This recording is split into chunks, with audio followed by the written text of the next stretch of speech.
Hey guys, welcome back to my channel. How are you doing today? I hope you're having a great rest of your day. I hope everything is going well for you today so far. I'm doing something different. I decided to react to the Rewired Soul, but I'm not doing a video. I'm doing his blog. You might be like, why, Kay? Why are you doing that? You guys let me know if you want me to continue doing it, but honestly, I'm doing it because he's problematic AF on YouTube, right? And it got me thinking, this man has in his description always like, see me on here, check out my blog.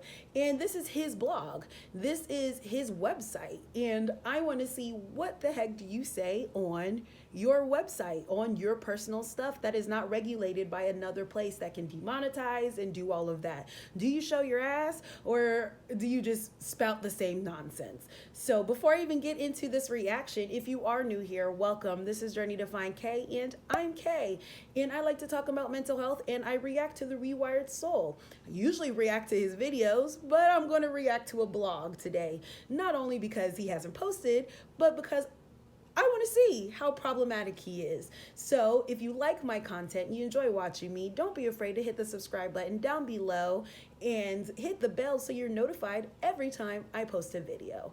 So let's go ahead and just get straight into this blog and see what it's about. What we're going to be reacting to is stop letting the opinions of others define you. Fitting, right? That's why I chose it. I want to see what he's saying because I feel that the people that come to this page are his tribe, are his, I'm not going to say it. Not going to say it. Ooh. But I want to see what he has to say because I feel like this would be geared towards them. So let's just go ahead into it. All right, so let's get into this blog post. So like I said, it's called Stop Letting the Opinions of Others Define You. Oh man, I had an extremely interesting experience today, and it was extremely eye-opening. One of my best friends is a high school English teacher, but she also coaches speech and debate. They're always in need of volunteers to be judges for the tournaments, and I was finally able to go. As I sat there judging these kids, my overanalytical self was thinking way too far into this thing, but it really helped me realize why it's so important that we don't let the opinions of others define us. When I got to the tournament, I was a bit nervous because it was my first time judging one of these tournaments, or anything really for that matter. The teacher was awesome though, and my friend explained the scoring system. Something I wasn't prepared for was the fact today was all of the speech kids, so I wasn't actually judging debates. Okay. I really wanted to see how these young people debated topics because I feel we live in a time where debate is something that nobody does anymore. No, we try to do it. We try to have constructive criticism with you, but what ends up happening is you don't want to debate, or you rather push your narrative and your feelings and what you believe down people's throats. There are plenty of people that want to have debates out there. You're just not one of them. You think your idea of a debate is, no, you're wrong. I can't believe you think that. That's not right. Boom. No, please. Online, people just judge everyone else and refuse to see the view of the opposing side. Are we talking about ourselves, sir? I think so. It blows my mind how it's rare that people can have a civil conversation about serious topics without becoming outraged. Do you mean can't have? Because we can. If you really meant can, we can. It seems like you might think that might be it, right? So I was hoping seeing these young people debate would restore a little bit of faith in the future of people being able to have conversations. But like I said, today was a speech day, so I had no clue what I was walking into. There were several types of speeches they'd be doing, and I was only able to see two different types. But basically, each one of them had a different format, and the first one I did was a little bit more theatrical. Or first one you judged, okay. Basically, each one of the competitors had a topic that they'd given a speech on, but they'd play different characters and kind of telling a story. Oh my God. It was cool because they were giving different perspectives on a singular subject, and they got pretty creative. Some students displayed people having different views on a subject, and others used a variety of examples to make their argument stronger. Now, something I wasn't prepared for was all of the theatrics of it all. And let me paint the picture for you a little. It was me in a classroom with 7 high school kids in the first round. Each one of them took turns doing their 10-minute memorized performance. So one person in front with 7 sets of eyeballs on them. For me, this is insane. I realize there are 3 types of people. There are those who feel more comfortable speaking in front of a small group or one-on-one. Then there are those who feel more comfortable speaking in front of a large audience. And finally, there are those who have wicked anxiety and can't imagine in speaking in front of anyone else. Well, the reason I found this insane is because I'm in the second group of people who feels comfortable speaking in front of a large audience rather than a small one. So I was blown away to see that these young people could do this with so much confidence. Oh, okay. They covered a variety of topics from the anxiety of fearing death, how working moms are judged as bad parents, why the educational system needs an overhaul, the fear of missing out, and more. FOMO. Each one was its own monologue, and some of them were far more theatrical than others. I'm talking full on emotion and as close to scripted tears as you can get. Now this whole blog, where's your point? He does the same thing in his videos. Oh my goodness, this is just him. Now, something you may not know about me is that I'm not a fan of theater. It's just not my thing. I respect the hell out of anyone who is able to act, but I'm not into it. There are 2 or 3 or 7 young people who were really into it, and I'm just not a fan of that stuff. As I reflected on the scorecard after and thought about who I liked, I took this into consideration, but only for a second. When I started to factor in my own personal preference, I thought, who the hell am I to judge these kids based on my preferences? Do you think he's making a point? Do you think he's stating something here? Like, think about that for a second. What was I going to ding a kid on points just because they did a style that I'm not a fan of? Maybe because they didn't push out problematic bullcrap along the way. Would that be fair? What if I wasn't the judge and they got a drama teacher as the judge? He'd probably love the theatrics. Should he give them extra points because he loves that style? Would that be fair to the others? The next round I judged was more of a speech. It was 6 different kids in this category. And this was the semifinals of the tournament. So these kids were bringing their A game. They had a topic that they had picked, researched, and presented an issue with some solutions. You know, I love me some solutions. No, you don't. No, you don't. You like giving. I'm not. Let's just get through this.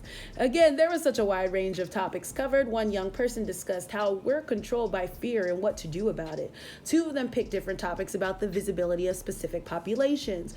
One discussed how her favorite book series is Harry Potter, but there isn't much diversity in the books. And the other young woman discussed how there isn't much representation of people with disabilities. When did we name? Okay. We didn't know that. Okay, whatever. Another young woman talks about how we need to slow down and focus on the big picture rather than just what's happening right now. And one of the young women even talked about the Armenian genocide of the early 20th century and how it helped fuel the Holocaust. Amazing subjects, right? As a judge, I was in a pickle again. Like most people, I have my own beliefs and opinions. Oh my goodness, he is literally writing a long blog post to justify why he says shitty things and people get upset about it. Because what? It's different? Shut the hell up. Oh, let me calm down. Oh, personally, I'm progressive, but I also see things a little different from some progressives. That's what? Then I started thinking about conservatives. In this round, I wasn't judging solo. There are 2 other guys judging with me in this round. What if one or both were conservative? Would they not score some of the progressive topics as well? If the kids spoke on conservative topics, would I not score them well?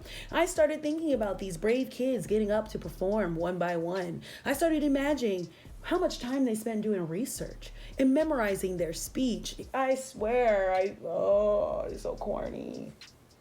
I'm making it even more corny because this is just how I feel. He's writing it and wants us to feel when we read it, okay? I thought about how they picked topics that matter to them and the passion they put into their presentations. He didn't say they, though. And I was so moved by it. As I judged the event, I was transported back to my younger years, and I thought about how many things I was passionate about. I wondered why these kids chose speech and debate. Did they want to grow up and be politicians, advocates, actors, actresses, journalists? Some of them even said in their speech the dreams they had for college and careers. When I was their age, the sky was the limit. I could be anything I wanted to be. The sky was the limit. I don't think he meant to do that twice, but okay. But then I started thinking about how sensitive I was as a young person as well. I was extremely insecure, wanted to be the best thing at everything. I'd be devastated if I put that much work and passion into something and was judged poorly. The worst part about being judged poorly is not always knowing the exact reasons. As a young person developing an anxiety disorder and depression, I had a million thoughts in my head. Was I that bad? Yes. Was I not as good as I thought I was? Well, I'm only speaking of today. Are you that bad? Yes, you are. You're trying to make this post a so subliminal message to your tribe about being judged by others who don't get you, who don't understand. We see it, okay? We understand what you do. You're so manipulative. Oh. So as I watched these young people do their speeches, I started getting anxious with all my own biases. I could place one of these kids in last place based on my own dumb opinions and ruin their lives. By now, you either think I'm overanalyzing and completely insane, or you can definitely relate. Either way, I think there's an important lesson to be learned. What I ended up doing was recognizing all of my biases to the best of my ability and judge these young people purely based on how they did. I judged them based on the research they did and how coherent their speech was. As a storyteller and creator, my goal is to always make sure that you, the audience, understands what I'm trying to share. Bullshit. That's what you're trying to share. Some of young people did better than others. Luckily, we were able to leave comments on their sheets as well, so I took my time and made sure to leave each one with a thoughtful comment. As you know, I don't think you should ever lie to someone about the quality of their work. We don't, and yet you don't listen. He's literally on his blog. I knew this is why I wanted to read it. He is literally on his blog, pandering to his audience, his faithful tribe, that he's good. He understands, you know?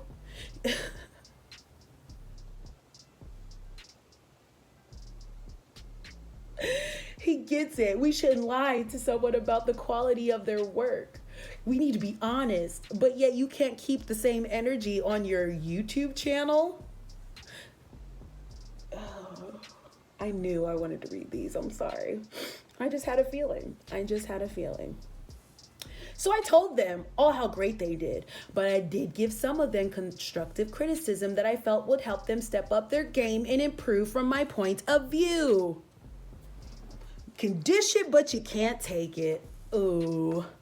Watching each of these brave young men and women go up there, I fought back the urge at the end of each round of making my own speech, of course, because attention needs to be on you during this time, telling them how awesome they were.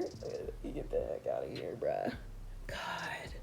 You're literally a walking contradiction. Oh, I don't believe you should lie to a creator. You need to be honest and tell them where they need to improve their quality. But you have thousands of comments on your freaking page. You've had multiple people making videos about how problematic you are, the things that you do, the stigmas you push, the stereotypes, all of that. And yet you can't take your own freaking advice. You said, oh, we should never lie to someone about the quality of their work. But your ego can't let you see that your quality's bad. Okay, that's fine. It's fine.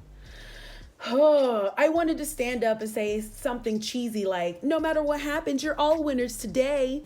Then I remembered how coaches said that shit to me when I was a kid and I never believed it. Now as an adult, I totally get what they were saying though. No, I don't believe in participation trophies. I believe young people need to know that there are winners and losers so they can learn that reality of life.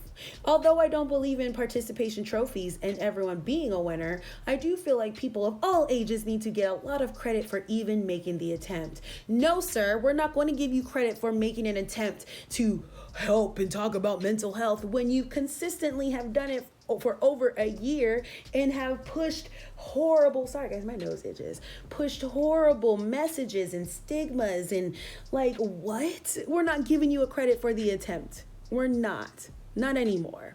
Not anymore. I just made a video this morning about how many people are afraid to put themselves out there. I know so many people not working on a project because of fear of being judged or made fun of. That was me, honestly, with this channel. That's true. But later today, I watched all of these young people just say fuck it and go compete in this tournament. I wanted to let them know that there are thousands of kids in this city who wouldn't have the guts to do what they just did. And there are even more adults who would be terrified to attempt what they just did, and that's gotta be worth something.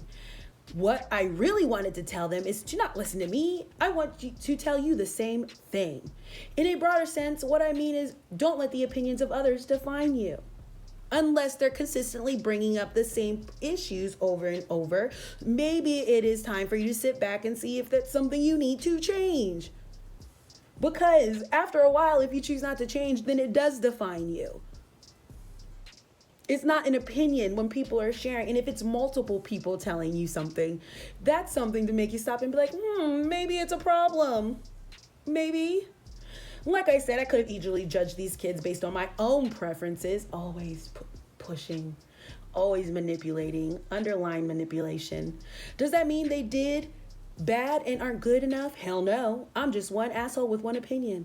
I don't ever want someone to feel too bad or too good about my opinion. What matters is what they think of themselves. For you and me, we need to think about how often we let the opinions of others define us. One person doesn't love us, so we think we're unlovable. One company doesn't hire us, so we think we're not worth hiring. I might have had a moment where I was let down, but I didn't think I wasn't worth hiring.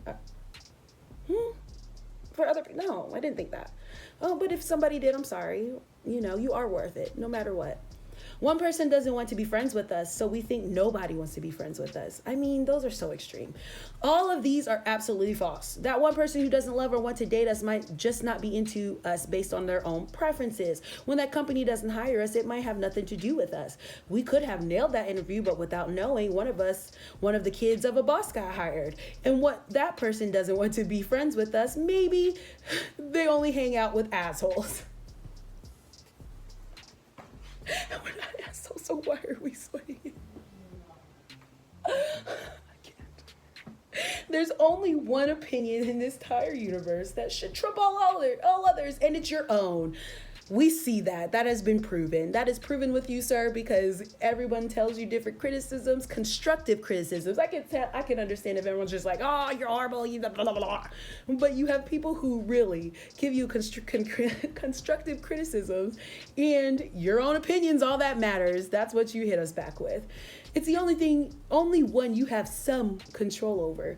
Even when you don't have control over what you think of yourself, you do have control over the effort you put in. If you gave it your best, that's something you should be proud of.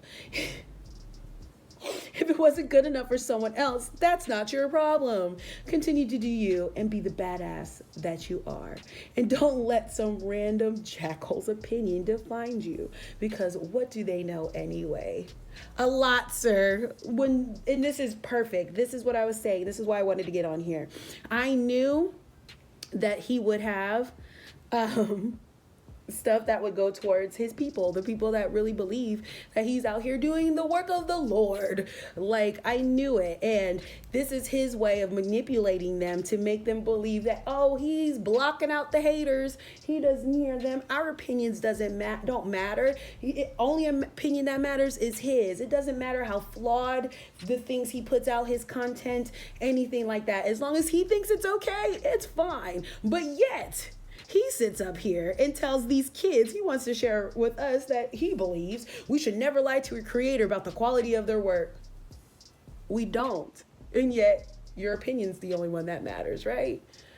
Man, so what do you guys think? Do you guys get what I'm saying? You feel the manipulation? Do you see how he's trying to leave that underlying message of people hate on me, people might not believe, or they talk and criticize about what I do, but my opinion matters, and that's really the only one, but yet you're telling people, don't lie to a creator if his quality of work is shitty. Don't do that. Then why would, what? Huh? Make it make sense, sir. Because we do that. We tell you the truth about your quality of work. And yet, you just explained it perfectly and just showed everyone again how much of a walking contradiction you are. Because, hey, we can tell you that your quality of work is horrible, but hey, the only opinion that matters is yours. Because what do we know anyway? I'm done. Let me know what you guys think of this. Let me know if you want more of me reacting to his blogs or if this is good. Because, oh my goodness, I had a feeling this is what would happen. I had a feeling that he would be pandering to his audience, to his core little tribe.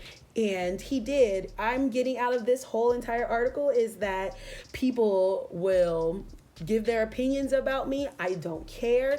As long as I believe I'm doing what I'm supposed to be doing and saying what I should be saying, that's all that matters. Yeah, I'd say don't lie to a creator about his work, but we already see that doesn't matter to him. His opinion is he's okay. We're just lying. We don't know anything better, right?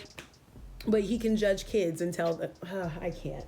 I'm done. So let me know what you think down in the comments below, you guys. Let me know if you want me to do any more, reactions to any of his other stuff. I'm going to see what type of other platforms he has. I know he has a podcast. I don't know if I have enough time to try to sit there and do that. I have my own podcast I listen to that I haven't even touched yet, but definitely let me know if this is something you guys liked. Trying different things, I'm always going to react to videos. I'm going to talk about mental health with you guys, but I wanted to see what his blogs look like because I've never been on here and now I know. So I thank you guys so much for watching. I appreciate you spending your time with me and I will see you guys in my next video. Bye.